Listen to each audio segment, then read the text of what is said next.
It looks like we're finally getting down to actually seeing some people be their true, authentic selves. Finally.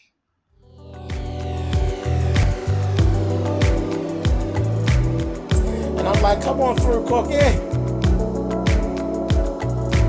want to pull my soapbox. That's basically it. Let's talk about drag in all its forms.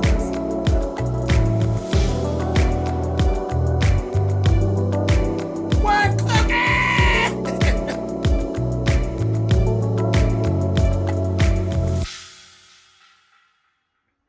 Okay, guys. Real Housewives of the Potomac, season 1, episode 5. So, after we're going into like a little over a month, we've been watching this. And we're finally starting to see the girls kind of be in their cells. I guess all the hype is, they've done all the hype that they were going to do in the first episodes. Now we're getting down to whatever it is that they really want to show you. We started right off with Karen and her daughter Raven. They actually went to a self-defense class, and we got to see the real Karen, okay? The real Karen that said, listen, fuck all that shit that we told you and what we taught you. If somebody attacked you, fuck their ass up. She told you kick their ass. You fight.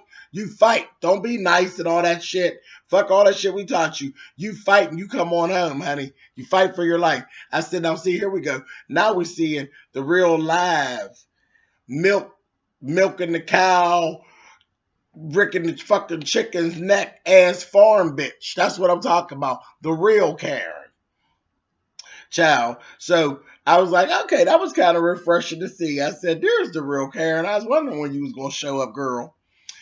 Okay, so next we actually see Ashley. Ashley is actually opening a Australian restaurant. She was running these interviews. This part was problematic for me. They're doing these interviews. The whole way that it was shot was so shady. It was so shady. And you all, we're going to talk about it, and y'all can put it in the comments and tell me if you agree with what I'm saying. Put it in the comments. Child, they, to me, made the black males look ridiculous. The homosexual male look absolutely ridiculous. And just some of the darker skinned folk just crazy looking. Okay? And let me go ahead and tell you what I'm talking about here. Now, the girl Jasmine they started off the interviews with her. She was good. She gave a good interview. She had a good resume. She presented herself well, and they kept cutting back to her. And again, she was really polished, and really she was dressed decent and everything. She was fine. Okay, so let's go into the homosexual male that they actually had. Of course, he was black. And he was just foolish. His clothing was fucked up. He had on a pair of bib overalls with all this loud print. Ridiculous. Who wears that to a goddamn interview? Okay? Then they have him somewhere in there. They're asking him about his social media, and this fool told me, I got like 1,000 people. 1,000 people. 1,000. You're bragging about 1,000 people and you trying to get a job? And you're on a TV show. Girl, stop it. Then they actually have him stand up, talk about what do you like to do for fun, and this fool talk about voguing. And now you're in the interview and they got you doing death drops and catwalking and duck walking, and we're making fun of people now, aren't we? That's how I took it. They were making a fucking clown of him, and he just fell right on into place. I said, girl, really? Out of interview? Out of job interview? Really? Because, see, I wouldn't have did it. I don't give a fuck if I could vogue the place to the ground. I would have asked him, am I going to be voguing at work?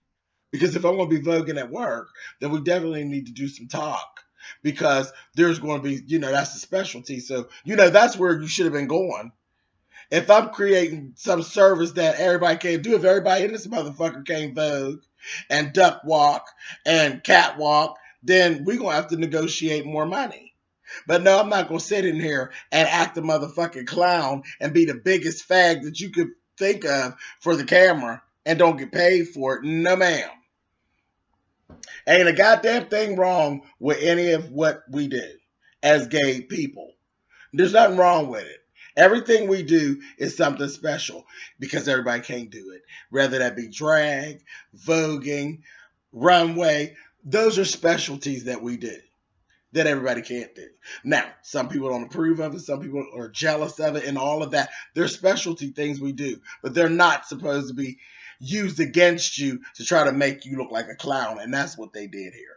So that's my opinion of that. And you all can tell me what you think in the comments. Okay, so let's just go to the other black gentleman who gay too, as far as I was concerned. Gay too. Clothes, really, really, a shirt and a pair of pants. That's how you come to an interview. Since when? Since when? When do you dress like that for an interview? A shirt and pants with a tie, you're pushing it. You should have a suit on. But a shirt and pants, you need a tie. It should be a button up, all the way buttoned up with a tie. If you're not going to have a blazer. And everybody knows that. And the fact that even if you didn't know that, nobody on production team knew that. Y'all just clowned him. And that's what you had to show. You didn't have one black male in all of Potomac or D.C. because them fuckers was right from down in D.C. Nobody in that area could give you a decent interview. A male. These are the two clowns that you brought in. Y'all were clowning. Again, my opinion. Put it in the comments. Tell me what you think. Okay. And then you got the darker skin chick. Now she in an interview. She don't look bad. But she's so motherfucking throwed off that they asked her something about the wildest thing she's done. That bitch could tell them about how she didn't have sex in an alley. At a job interview? No, ma'am. What are you interviewing for? If you're not interviewing to be a whore, what are you telling somebody something about sex in an alley? And even if you, and I mean a straight up just a whore, just a hoe, is what you should, because even if you were going to be interviewing to be a call girl, bitch, you wouldn't tell nobody that you fucked in no alley. We're clowning yet again. Yet again. Brown skin girl. Y'all tried it. Y'all really tried it. Anyway, so that's my feelings about the interview process. You guys, I'm really interested to hear what you guys have to say or what y'all thought. So put it in the comments, and we'll have our open banter back and forth. Be respectful. Be respectful, and I ain't playing. Be respectful. Anyway, to each other, and I'm not talking about to me because you guys don't do too bad with me, but to each other in those comments. You all be respectful to each other in those comments. Please don't make me have to come down in them comments and deal with y'all down there being disrespectful with each other. Okay, enough. Grown people. Y'all are grown. I shouldn't have to be saying these things. Anyway, moving on. Okay. So next we got Sharice and Robin. We're actually sitting down. And then we got some more honesty. We're getting to see the real Sharice. Sharice was actually talking to Robin. Robin, I sat there and I listened to Robin talk. Robin knows exactly what she's doing. She's so transparent that it's refreshing. She knows what she's doing with Juan. No, the situation is not ideal for me. It's not a situation that I would actually be in, but I understood it for her because she's cool because again, she's grown. She's grown. And that's her ex-husband, and those are her children, and those are her living arrangements, which I find ridiculous, but they're hers. And she's not confused about what she's doing. She knows exactly what she's doing, exactly what she's in, and she ain't trying to make it be nothing more than what it is. It is what it is, and she'll tell you it's messy and it's crazy, but it works for them. So I ain't got no problem with that. I like Robin. And I told you all that. I kind of liked Robin.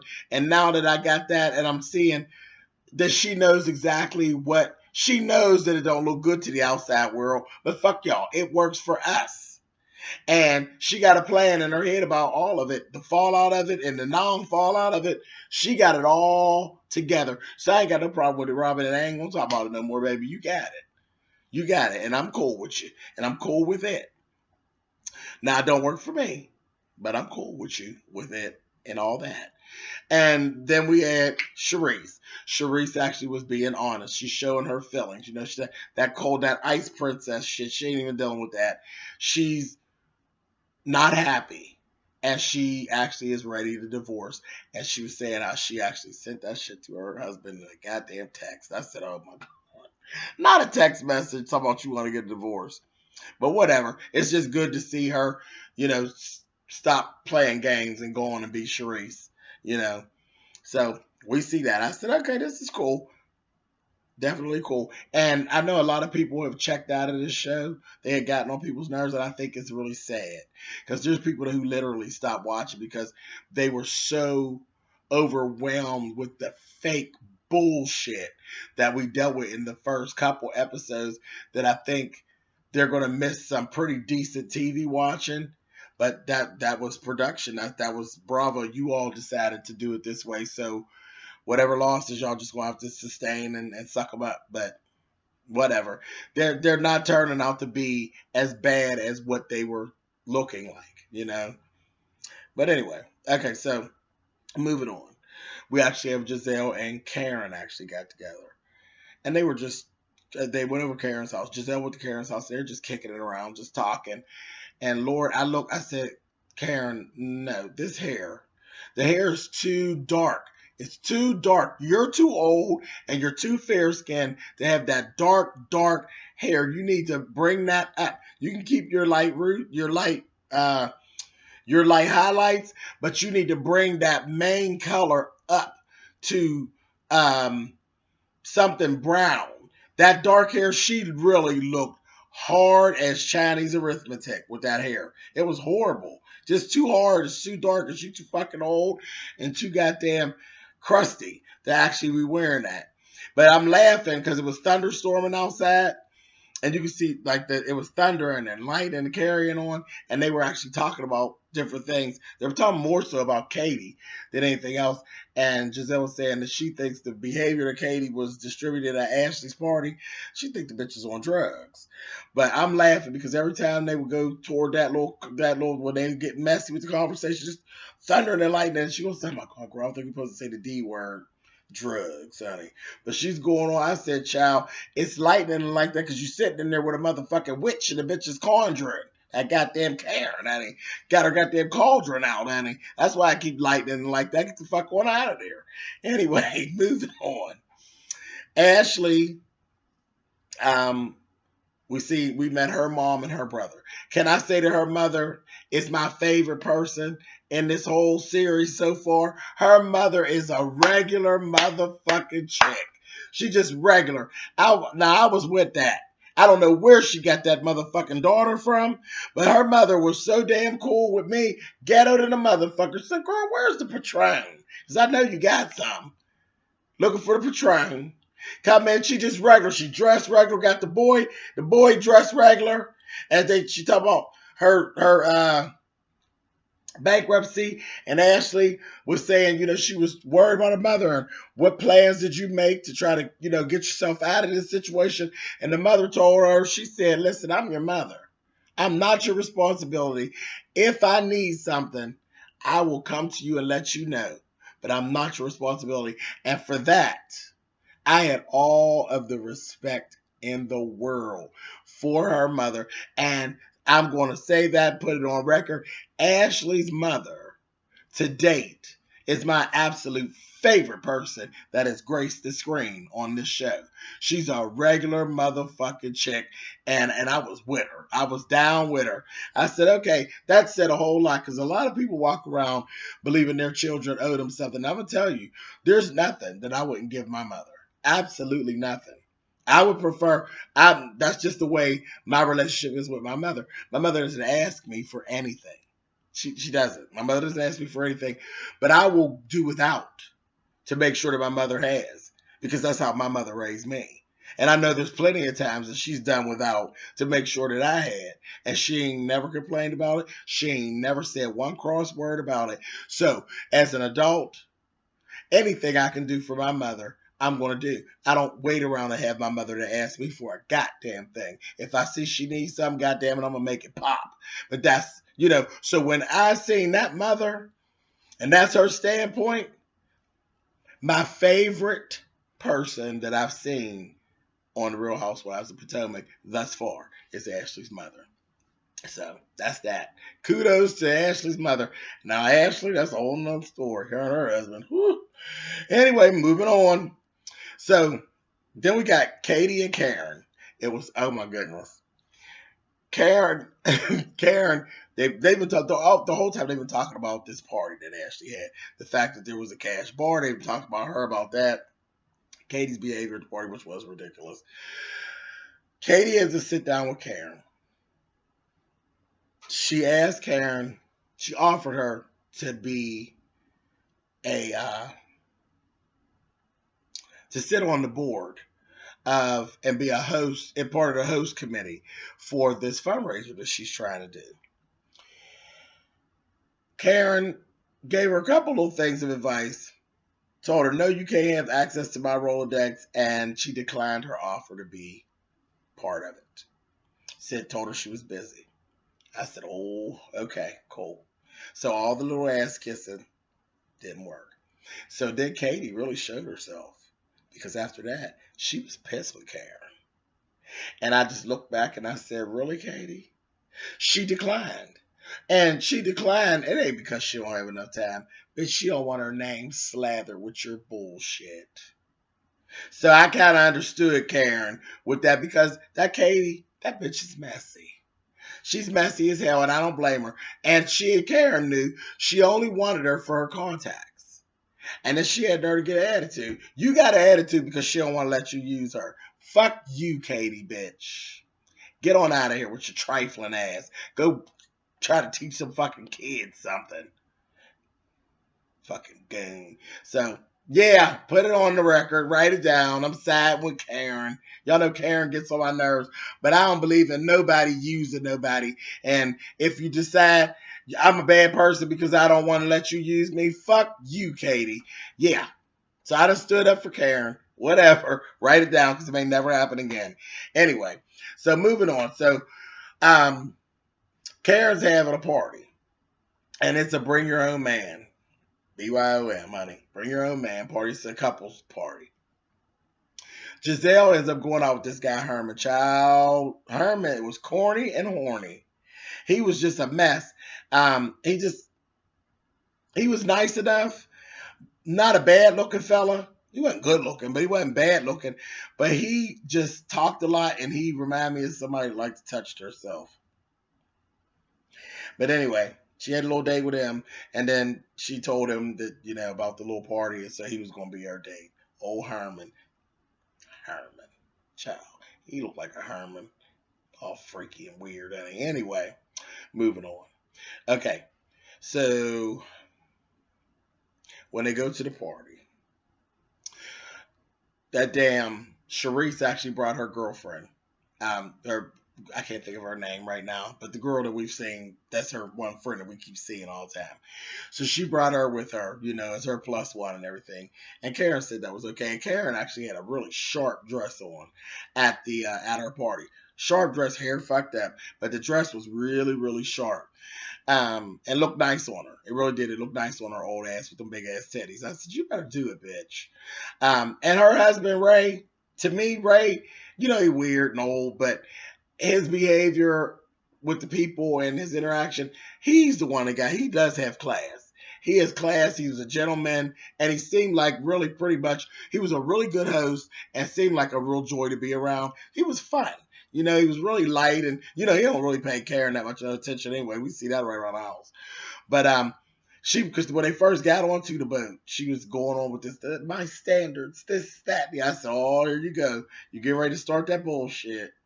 But she stopped, shortly after that. Ashley's husband, get her to take his clothes off and jump in the damn water with that drunk shit. And they had to get him said, honey, we don't do that. We don't do that. We won't be taking our clothes off and doing all. We don't do all that. We're black. We don't do all that. But that ain't got nothing to do with black, child. That's just that drunk shit is not cute. Sit your motherfucking ass down. They just got bad behavior. They really do. They're just too fucking loose. But anyway, at the end of the episode, Ashley ends up inviting the girls to go to a trip on one of their vacation homes, and that's actually going to be coming up in the next episode that they're going there. And this, I'll tell you about that motherfucking Katie.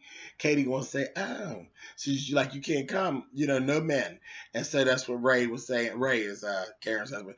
So no men can come. She said, if you have a protrusion between your legs, then no, you cannot come.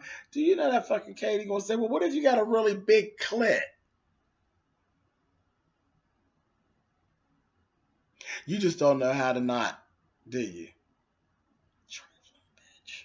Anyway, so that's it. That's all that was going down with Potomac. Thumbs up, thumbs down. You guys know how that all works. I will see you guys on Sunday. All right, guys. Bye.